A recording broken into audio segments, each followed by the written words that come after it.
તો જય માતાજી ખેડૂત મિત્રો, અમે આવી ગયા છીએ વડનગરની બાજુમાં શોભાસન ગામે. તો શું નામ છે સર તમારું? સંજય ઠાકોર. સંજયસિંહ ઠાકોર. કયું ગામ? શોભાસન. બરોબર છે. તાલુકો? તાલુકો વડનગર. વડનગર. જિલ્લો? મહેસાણા. બરોબર છે. તો આ મશીન તમે ક્યાંથી ખરીદી sir? Avani agro star. Avanti એગ્રીટેકમાંથી. બરોબર છે. તો અમારું આ અવંતી એગ્રીટેકનું તમને એડ્રેસ કોને બતાવ્યું? ઇન્સ્ટાગ્રામમાં રીલ જોઈ. ઇન્સ્ટાગ્રામની રીલ જોઈ એમ ને? વિડીયોના માધ્યમથી. સરસ સરસ. તો બીજા કોઈ નવા ખેડૂત મિત્રોને આ મશીન લેવું હોય તો તમે તેમને શું સલાહ આપશો? ખેડૂતોને સલાહ આપવા માંગુ છું કે આ મશીન લવાય. સારું છે. સારું છે એમ ને? કટિંગ બટિંગ સારું કરે છે એમ ને? સરસ સરસ. તો હવે તમે કયા કયા પાકમાં ફેરવવાના છો?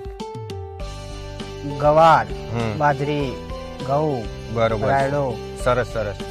તો આપણે દરેક તમામ ખેડૂત મિત્રોને જણાવવાનું કે અમારે ત્યાં મજરા ચોકડી અવંતી એગ્રીટેકમાં, તાલુકો પ્રોતિજ, જિલ્લો સાબરકાંઠા. તો અમારા અવંતી એગ્રીટેકમાં આવવાનું ભૂલશો નહીં અને અમારા કોન્ટેક્ટ કરવાનું ભૂલશો નહીં.